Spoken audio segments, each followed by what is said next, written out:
শিক্ষা সহজের আজকের পর্বে তোমাদের কাছে আলোচনা করব বাংলা ব্যাকরণ অংশে সমাস অধ্যায়ে দ্বিগু সমাস এবং অব্যয়ীভাব সমাস।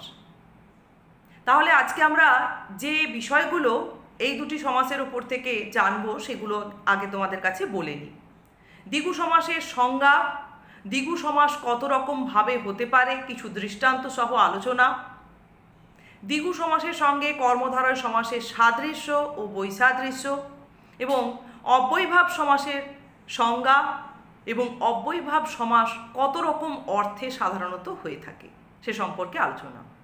তাহলে আমরা আগে দ্বিগু শব্দটার অর্থ জানতে পারি ঠিকই, কিন্তু এই শব্দের অর্থ তোমাদেরকে একটু পরে বোঝাচ্ছি।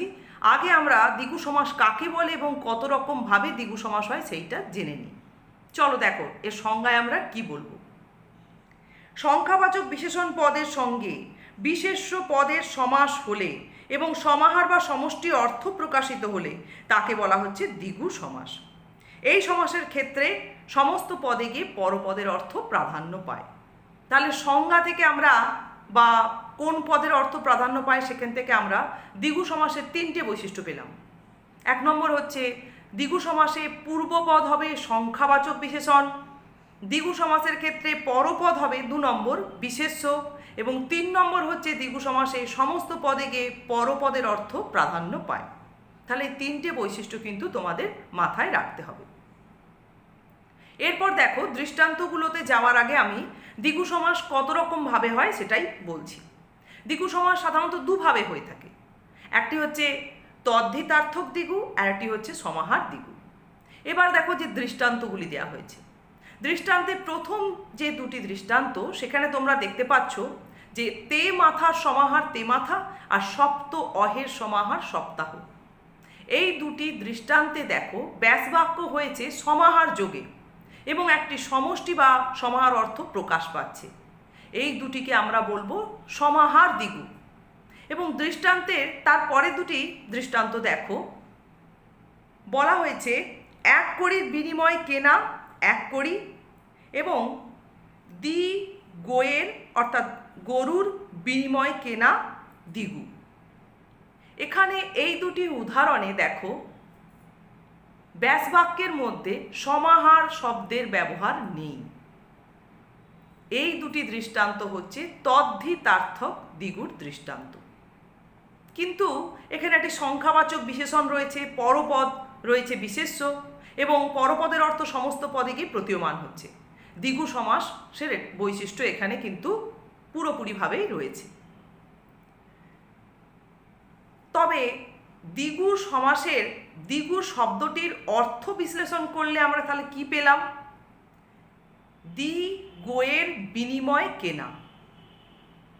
যদি তোমাদের কাছে দ্বিগু শব্দটির অর্থ চাওয়া হয় তাহলে এভাবেই বলতে হবে, বা দ্বিগু শব্দটির ব্যাসবাক্য কি হবে বললেও কিন্তু তোমরা বলবে দ্বি গোয়ের বিনিময় কেনা, এবং এটি তদ্ধিতার্থক দ্বিগুর দৃষ্টান্ত।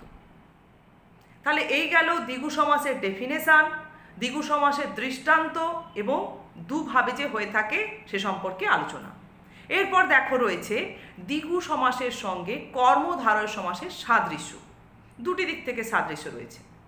প্রথমটি দেখো, দ্বিগু সমাসের ক্ষেত্রে যেমন পরপদের অর্থ প্রাধান্য পেয়ে থাকে, ঠিক কর্মধারয় সমাসের ক্ষেত্রেও কিন্তু আমরা দেখি পরপদের অর্থ সমস্ত পদে গিয়ে প্রাধান্য পায় বা প্রতীয়মান হয়। এটা গেল প্রথম সাদৃশ্য বা মিল।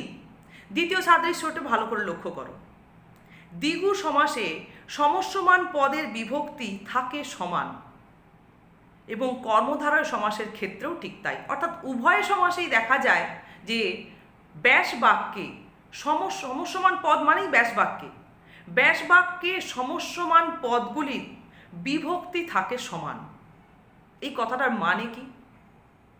যখন আমরা এই দ্বিগু সমাসের দৃষ্টান্তগুলো লক্ষ্য করব, সপ্ত অহের সমাহার, তে মাথার সমাহার, দেখো এখানে ব্যাসবাক্যে সমস্যমান পদগুলির সঙ্গে ঠিক একইভাবে কিন্তু বিভক্তি প্রযুক্ত হচ্ছে। অহের, মাথার মানে বিশেষ্য পদের সঙ্গে একই রকম বিভক্তি প্রযুক্ত হচ্ছে।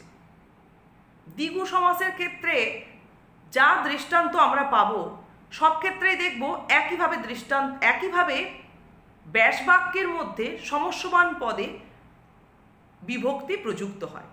ঠিক কর্মধারয় সমাসের ক্ষেত্রেও যদি আমরা কিছু দৃষ্টান্ত নিই তখন দেখব যে সেখানেও ব্যাস বাক্যের মধ্যে সমস্যমান পদে একইভাবে বিভক্তি সংযুক্ত হয়। যখন আমরা উপমান উপমিত কর্মধারয়ের ক্ষেত্রে দেখতে যাব, উপমানের ক্ষেত্রে কাজলের ন্যায় কালো, কাজল কালো, অমৃতের ন্যায় মধুর, অমৃত মধুর, মানে যখন যে বিভাগে আমরা যাব কর্মধারয় সমাসের ক্ষেত্রে তখন দেখব সেই দৃষ্টান্তগুলোতে কিন্তু একইভাবে ব্যাস বাক্যের সমস্যমান পদে বিভক্তি প্রযুক্ত হচ্ছে। তাহলে এই দিক থেকে কিন্তু দুটো সমাসের মধ্যে সাদৃশ্য রয়েছে। তাহলে এরপরে দেখো রয়েছে দ্বিগু সমাস এবং কর্মধারয় সমাসের বৈসাদৃশ্য। প্রথম পার্থক্যটা দেখো, দ্বিগু সমাসের ক্ষেত্রে কি হচ্ছে না পূর্বপদ সংখ্যাবাচক বিশেষণ, কিন্তু কর্মধারয় সমাসের ক্ষেত্রে পূর্বপদ বিশেষ্যও হতে পারে আবার বিশেষণও হতে পারে, কিন্তু দ্বিগুর ক্ষেত্রে সেখানে শুধুমাত্র সংখ্যাবাচক বিশেষণই হবে। দ্বিতীয় পার্থক্যটি দেখো, দ্বিগু সমাসের ক্ষেত্রে কি হয়, একটা সমস্ত পদে গিয়ে সমাহার বা সমষ্টির অর্থ প্রকাশ পায়, কিন্তু কর্মধারয় সমাসের ক্ষেত্রে গিয়ে দেখা যাবে সমস্ত পদে পরপদের অর্থ প্রতীয়মান হয় ঠিকই, কিন্তু কোনো সমাহার বা সমষ্টি সেখানে ব্যক্ত হয় না। এটা গেল 2 নম্বর পার্থক্য। তোমাদের যদি very short answer type question এই ধরনের পার্থক্য বা সাদৃশ্য চাওয়া হয় তাহলে 2টি করে দিলেই কিন্তু যথেষ্ট। তাহলে মোটামুটি দ্বিগু সমাসের যে দিকগুলি রয়েছে সেগুলো তোমাদের কাছে আলোচনা কমপ্লিট হলো। এরপরে চলো দেখি অব্যয়ীভাব সমাসের আমরা সংজ্ঞায় কি বলবো বা অব্যয়ীভাব সমাসটা কি জেনে নিই। এখানে একটা অব্যয় ভাবাপন্ন ব্যাপার থাকে, যে কারণে অব্যয়ীভাব এই সমাসের নাম দেওয়া হয়েছে। মানে যে পদটি অব্যয় নয় কিন্তু সে পদটি অব্যয় ভাবাপন্ন হয়ে পড়ে। আমরা এর ডেফিনেশন কি বলবো দেখো, যে সমাসে পূর্বপদ অব্যয় হবে পূর্বপদের অর্থই গিয়ে সমস্ত পদে প্রতীয়মান হবে এবং পূর্বপদের প্রভাবে অব্যয় নয় এমন পরপদ অব্যয় ভাবাপন্ন হয়ে পড়ে, তখন সেই সমাসকে আমরা বলছি অব্যয়ীভাব সমাস।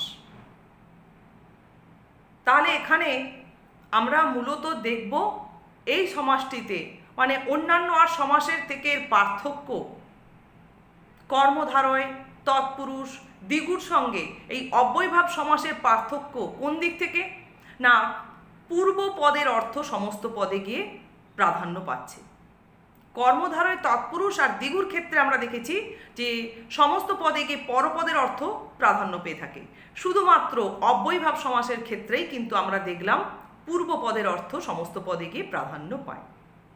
এবার এই অব্যয়ীভাব সমাসের ক্ষেত্রে দেখা যায় যে বিভিন্ন অর্থে যে প্রযুক্ত হয়, তোমাদেরকে বলা হলো ক্ষুদ্রতা অর্থে অব্যয়ীভাব সমাসের একটি দৃষ্টান্ত দাও।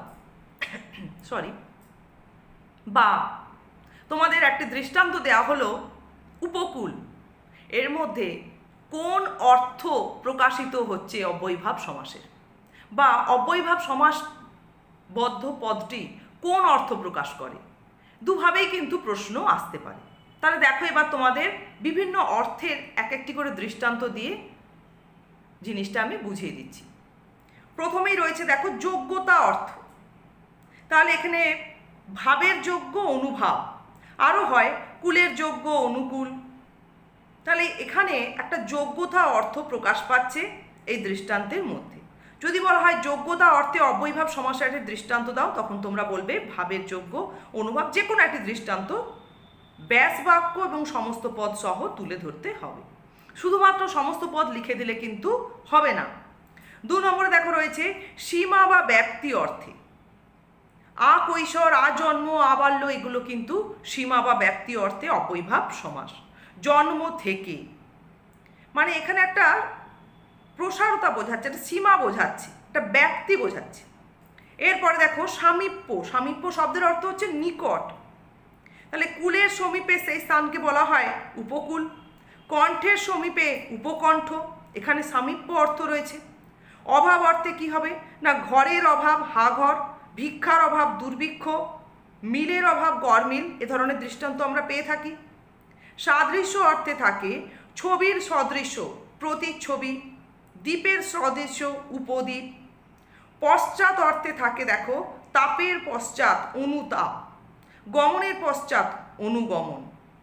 তোমরা এই দৃষ্টান্তগুলো যখন কয়েকবার রিডিং পড়বে দেখবে ব্যাসবাক্য কিন্তু খুব সহজেই তোমরা তৈরি করতে পারছো। এরপর দেখো রয়েছে বিপসা অর্থ। বিপসা মানে একই শব্দের পরপর দুবার ব্যবহার। ঘরে ঘরে প্রতি ঘর, রোজ রোজ হর রোজ। এরপর রয়েছে অনতিক্রম অর্থ। সাধ্যকে অতিক্রম না করে যথাসাধ্য, বা হয় শক্তিকে অতিক্রম না করে যথাশক্তি। এরপর তোমাদের দেখো রয়েছে বৈপরীত্য অর্থে হিংসার বিপরীত প্রতিহিংসা, বা পক্ষের বিপরীত প্রতিপক্ষ, এই ধরনের দৃষ্টান্ত তোমরা পাবে। আতিশয্য মানে যেখানে একটু বেশি ব্যাপারটা রয়েছে। দেখো দৃষ্টান্তে দিয়েছি পিত্তেশের আতিশয্য। পিত্তেশ শব্দের অর্থই হচ্ছে প্রত্যাশা আর কি, মানে অতিরিক্ত কিছু প্রত্যাশা করাটাকে আমরা বলি কি না হাপিত্তেশ করা। তারপরে সাকল্য অর্থে রয়েছে দেখো দ্বিজ চণ্ডাল সকলেই, দ্বিজ চণ্ডাল। এখানে আরও একটি দৃষ্টান্ত হয় বাল বৃদ্ধ বনিতা সকলে, আবাল বৃদ্ধ বনিতা। ক্ষুদ্রতা অর্থে হয় ক্ষুদ্র অঙ্গ প্রত্যঙ্গ বা ক্ষুদ্র গ্রহ উপগ্রহ, বা ক্ষুদ্র শাখা প্রশাখা। আচ্ছা, তোমাদের দৃষ্টান্তগুলির মধ্যে একটি দৃষ্টান্ত মানে একটা অর্থ যেটা ছেড়ে গেছি, খুব সম্ভবত দূর ও অভিমুখ অর্থ একটা হয়ে থাকে, সেটা হচ্ছে অক্ষির প্রতি প্রত্যক্ষ। তাহলে তোমরা দেখতে পাচ্ছ এখানে অব্যয়ভাব সমাসের বিভিন্ন অর্থে প্রযুক্ত হওয়ার যে দৃষ্টান্তগুলি রয়েছে এগুলো কিন্তু খুব সচেতনভাবেই তোমাদের তৈরি করতে হবে। হয় দৃষ্টান্ত চাইতে পারে, নাহলে দৃষ্টান্ত দিয়ে তোমাদের বলতে পারে এখানে কোন অর্থ ফুটে উঠেছে। তাহলে দুদিক থেকেই কিন্তু খুব ভালোভাবে তোমাদের অব্যয়ভাব সমাসটাকে বুঝে রাখতে হবে। তাহলে এই গেল আজকে দ্বিগু ও অব্যয়ভাব সমাসের সম্পূর্ণ আলোচনা। ভালো করে এর উদাহরণ সহ ডেফিনেশন প্র্যাকটিস করো তোমরা, পরীক্ষায় খুব সহজেই তোমরা এর উত্তর লিখতে পারবে।